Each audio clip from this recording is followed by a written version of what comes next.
Mag-subscribe sa'yo ng 100 subscribers, okay na yun, maabot ko rin ganun. Sabi ko, oo nga, ang dami na kayo yung 100.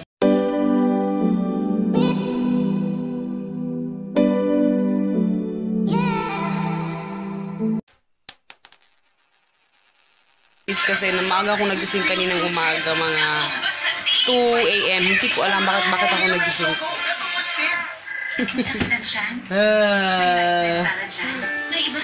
Tapos yun, hindi ako matutuloy ngayon umalis. Bukas na lang. Sabi sila ng kapapa, bukas na lang ako aalis. Kasi gusto kong mag-relax. Tapos bumili lang ako. Kasi wala na kaming guys, wala nang snacks, kasi tomorrow na nga talaga yung aming grocery. Kaya bumili lang ako ng Skyflakes.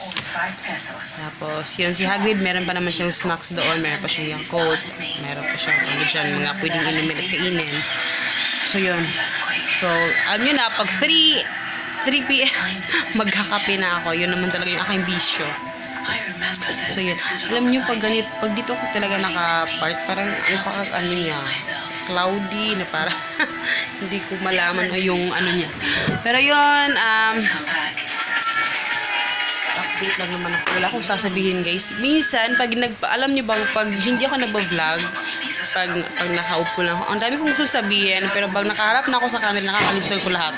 Para na-erase lahat yung aking mga gusto sabihin.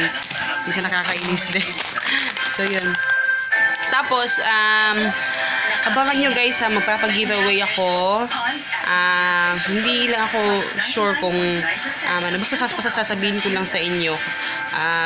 Parang pa-thank you ko na din sa lahat ng mga viewers na nanonood sa akin. Saka parang lakas ng TV. Lakas ko ng TV. Yun, pa-thank you ko sa inyo guys dahil actually lagpas na nga sa lagpas 5K na. So thank you very very much. Thank you so much sa lahat ng mga nag-subscribe, sa walang sawang mga nanonood at saka yung mga viewers ko na noon pa talaga nung wala pa akong subscribers.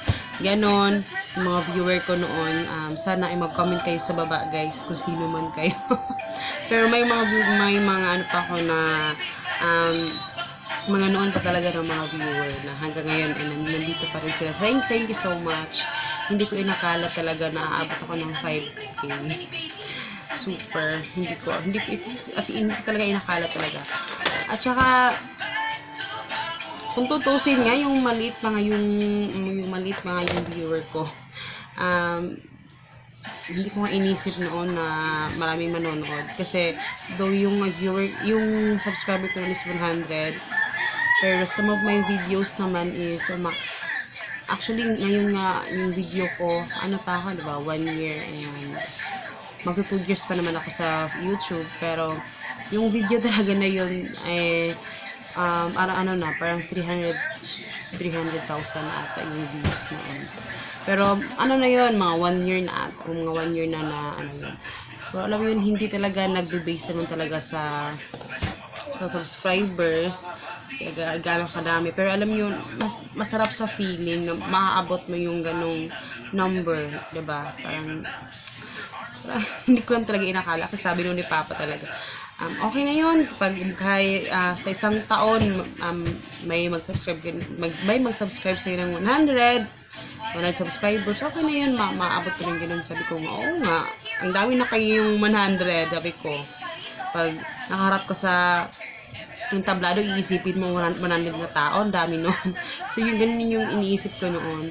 So, sabi ko kay Papa, parang sobra pa sa 100 yung nakuha kong subscribers. So, sobrang thank you talaga guys.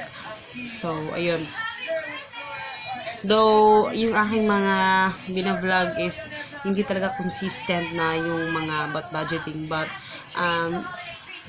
may mga day in the life, ganun, kasi gusto ko din ipakita sa inyo yung tawag dito, yung mga totoong buhay ko, may nasabi na kalat yung bahay ko. Gusto ko makita nyo yun na ganun yung aming pamumuhay, ganun ako nag-ano sa pangaraw-araw namin, ganun.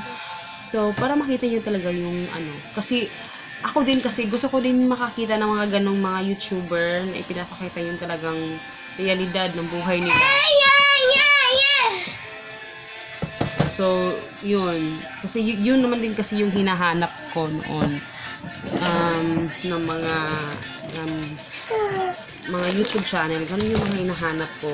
Kasi marami kasing mga mga nagto-talk about budgeting, ganun. Pero hindi talaga sila mga nanay. Hindi sila, though mga tatay sila at nanay, pero hindi nila pinakikita naman yung talagang actual na ginagawa talaga, kagaya ng ginagawa ko. Kaya, yun yung naghahanap ako ng mga YouTuber na kagaya ko. Kasi gusto ko talaga nanonood ng ganun.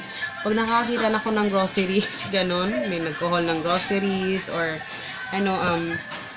lahat ng mga ginagawa para sa bahay, parang namumulaklak, nag-heart-heart yung aking mata, guys. Hindi ko alam kung anong meron, pero yun lang talaga siguro ako. Yun talaga yung aking personality siguro, or hindi ko alam. Basta yun yung mga gusto ko, yun yung mga bet ko. Yung mga makeup, hindi ko masyadong bet. Yun talaga yung mga groceries, yun talaga yung mga budget.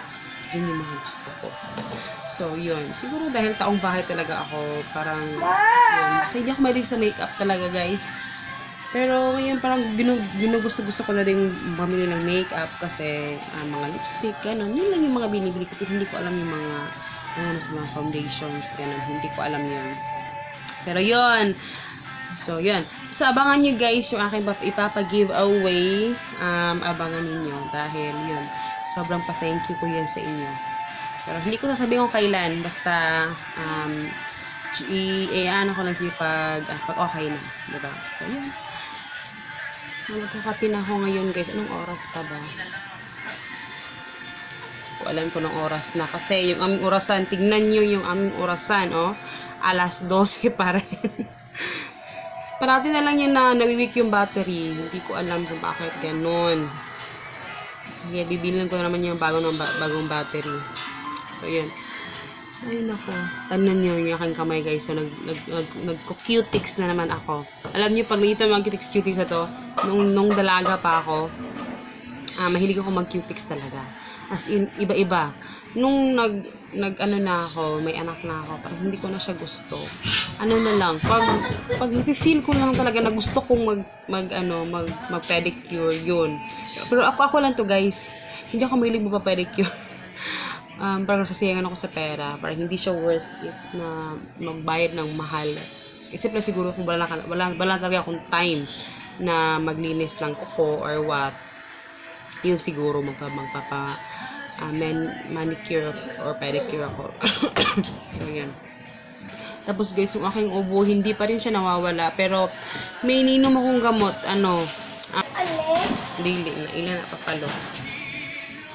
Hindi pa rin nawawala yung aking ubo, guys. Kaya kagabi, pinabili ko si Papa doon sa Rose Pharmacy kasi trusted ko yung Rose Pharmacy kasi alam nila talaga yung mga. So sinabi, Robitussin. Grabe yung Robitussin.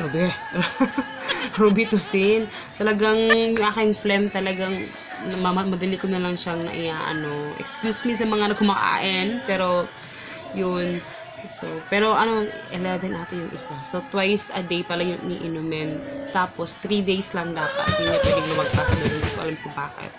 Pero yun yung advice doon sa pharmacy. So, ang dami ko ng chika. Ayun, may chika na ako. Kasi pag nagsasalita ako, guys, puso na lang lumalabas yung aking mga gusto sabihin.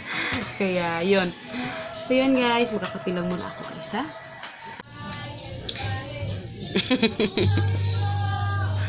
Kumakain siya ngayon ng gulay. Wala siyang choice. Talagang kumakain siya ng gulay, guys. Literal na kumakain ng gulay. Ano yan? Ito pala yung ulam namin ngayon, oh. Pakita ko sa inyo, ha. Hindi ako masyadong kanina. Ay! Ito, beef loaf para kay Papa dahil hindi siya pwede kumain ito. Pero bibigyan ko siya ng sabaw. Kailangan niya kumain ng gulay. Ano yan? Manok. Ayan. Pero si Hagrid, manok lang yung pinakain ko sa kanya. Kaya, ayan. Nabi. Tambok. Tambok. Kumakain talaga siya ng gulay. Kaya, very good. Very good, bebe. Gabi? Strong? Di ka strong? Wow, strong.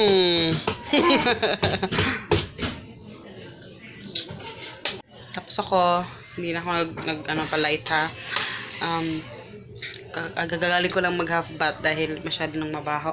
Oh, no. So, yan. Wala akong masyadong ginawa kayo guys, baby. Kasi ano lang parang nanonood lang ako ng TV, ganon. Ating dilim. So, yun na yung ginawa ko talaga. Tapos, kanina, higa-higa lang kami. Kasi Sunday. Bukas na, busy na naman bukas. Kaya, ayan. Padating na si Papa ngayon. Tumawag na siya na pauwi na siya. So, yun. Ayan, ubos. Ubos.